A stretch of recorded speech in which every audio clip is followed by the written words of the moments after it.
Although George Lindsey's portrayal of Goober Pyle on The Andy Griffith Show was adored by viewers for his lovable antics and cheerful demeanor, there was actually some tension behind the scenes. The two performers, who appeared to blend in seamlessly with the idyllic Mayberry setting on television, had a real-life incident that left Frances Bavier, who played the kind Aunt Bee, and Lindsey with a long-lasting resentment and refusal to forgive. This argument brought out an unexpected aspect of their relationship and made one wonder how such a small thing could affect them so drastically. We must return to his life before to his appearance on The Andy Griffith Show before we can understand his hatred of her. Fairfield, Alabama is a little community with humble roots. George Lindsey was born there on December 17, 1928.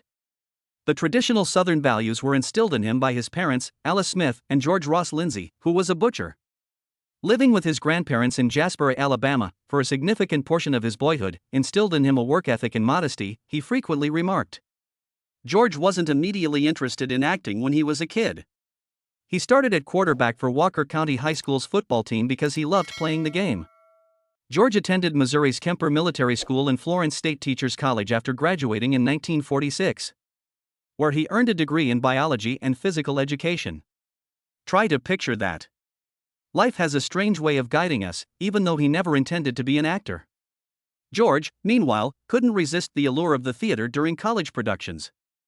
George enlisted in the U.S. Air Force and was stationed at Ramey Air Force Base in Puerto Rico after graduating in 1952. His time in the military was formative. He gained self-control and anecdotes from them that he would use in his stand-up comedy act.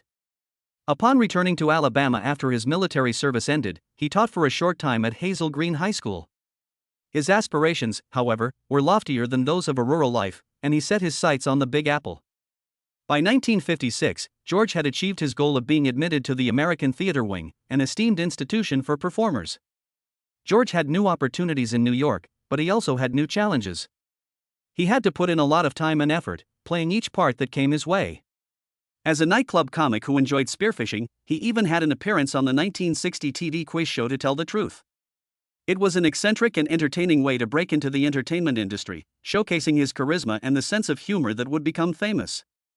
George got a few parts in Broadway shows including Wonderful Town and All-American after completing the American Theater Wing.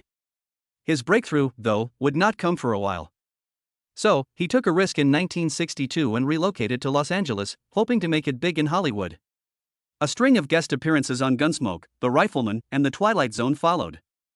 George was gradually making a name for himself in the film industry. The turning point came in 1964, when he was cast as Goober Pyle on The Andy Griffith Show. On the surface, Mayberry appeared to be a picture-perfect town where everyone got along. However, there was plenty of drama going on behind the scenes, and that brings us to our next topic, the story of The Andy Griffith Show and the unexpected tension between George Lindsey, Goober Pyle, and Frances Bavier, the much-loved Aunt Bee. In 1964, George Lindsey became a member of the Andy Griffith program in the role of Goober Pyle, a charming and endearing mechanic known for his comic timing and eccentric personality. Jim Nabors' Gomer Pyle had already won over the hearts of viewers, and Goober was his cousin. It was Lindsey's brilliant idea to give Goober that easygoing, carefree vibe. Bringing out his hilarious facial expressions and his infamously clumsy Cary Grant impression, which he and his fans adored. Despite his amiable and casual persona, there were times when the real-life setting didn't quite match up with the TV version. The role of Aunt Bee, played by Frances Bavier, was characterized by her warmth and kindness, as well as her constant preparation of delicious meals for her loved ones. However, her co-workers attest that Frances wasn't always faithful to her TV persona. Actually, she had a reputation for being quiet and reclusive. She was distant and unfriendly with most of her co-workers, particularly George Lindsey, and she hardly interacted with them. She came across as very professional right from the bat, which clashed with the other actors' more laid-back, humorous demeanor. This was discussed in George Lindsey's 1995 memoir, Goober in a Nutshell. It was clear to him that Frances was fully committed to her work, while having a hard time keeping up with the cast's carefree, entertaining vibe. One thing Lindsey enjoyed doing was making jokes in between takes. While he was on site, he would playfully engage in absurd conversations, tell ridiculous stories, and occasionally use foul language. However, Frances was not a fan of his approach. The lack of seriousness and respect she encountered on set, together with the abundance of jokes and informal conversation, was disappointing. She was somewhat stiff, according to Lindsey, insisting on having things done a specific way and struggling to adapt when everyone else was merely seeking enjoyment. The day that altered Lindsey and Bavier's relationship occurred on Mayberry RFD, an Andy Griffith spin-off. Andy was playing a major role in an upcoming episode of the show titled The Racehorse. George Lindsey was being outrageously funny as usual, possibly even swearing a little. As usual, he was carefree and full of life. However, Frances was particularly affected this time. She didn't only glance at him or make a subtle remark. She reprimanded him as she approached him directly. Subsequently, she shocked everyone by striking him on the head with her umbrella. Lindsey also claims that there was more than one blow. She hit him twice with such force that the umbrella twisted. Lindsey, who felt ashamed and sad, was the most affected by that awful event, but everyone on set felt it. Not only did the experience impact Lindsey's mood that day, it also left an indelible impression on him. Because others on set had seen it, he felt particularly humiliated, as he described in his book. He said the split between them never mended since he didn't anticipate Frances to take things to such a dramatic level. Actor Ken Berry, who portrayed Sam Jones, was likewise displeased. George, he claimed, had done nothing to merit Bavier's severe response, and his reaction was completely justified. Prior to this, George had no ill will toward Frances. In fact, he held her acting career in high esteem. On the other hand, he came clean after that day about his inability to forgive her for their ill treatment of him. For Frances, this wasn't an isolated episode. The rest of the crew and cast members also had their own tales of dealing with her that were less than ideal. Actor Howard Morris, who directed a few episodes and played Ernest T. Bass, had a hard time collaborating with Frances. Whenever he had to guide her, he once said it was like walking on a landmine. On set, tensions might easily escalate if he asked her to walk a few steps or alter her stance even slightly, so he knew he had to be very careful with his orders. Despite recognizing her skill, executive producer Sheldon Leonard also thought she was the most challenging cast member to collaborate with. Surprisingly, Frances Bavier also appeared to be burdened by the weight of her notoriety. Even though she was well aware that she did not resemble Aunt Bee in real life, she was aware that her Aunt Bee character was adored by audiences. She went so far as to admit in a 1966 article that Aunt Bee was significantly nicer than herself, highlighting the ways in which the two were different. She had a hard time with it, and it may have been one reason she avoided interacting with the other actors.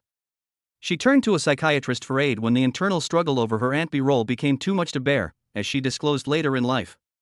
Frances' actions kept her estranged from her co-stars even as the years passed. She left the show when Mayberry RFD's third season began. On-screen explanations were minimal at best. Howard, Goober, and Sam just brought up the fact that Aunt Bee had visited her sister. And probably won't return anytime soon. On the other hand, her strained relationships with the cast, particularly Lindsey, likely played a role in her decision to leave. Fans who loved Aunt Bee's character missed her, yet the show continued without her. Frances continued to avoid her former co-stars even after the show ended. Even though she was expecting a surprise visit from Andy Griffith and Ron Howard, young Opie, she turned them down in 1986. She claimed ignorance of their visit was to blame, but many think there was more at play, and that she simply wanted to maintain a wall between her real life and her past as Aunt Bee. But Frances did make one final gesture while she was dying. After being a pain to work with on the show, she contacted Andy Griffith to apologize. Griffith finally got some peace of mind when she apologized for her actions. George Lindsey would have included a comparable apology in his memoir if he had received one, but alas, he never did. After the play finished, George continued to feel the weight of that unresolved tension. Because he thought it was unfair and pointless, he clung to that moment. Despite the numerous positive experiences he had while working on the Andy Griffith Show, including the popularity and fan adulation he received, the recollection of the umbrella incident and Frances's reaction cast a cloud over most of those happy times.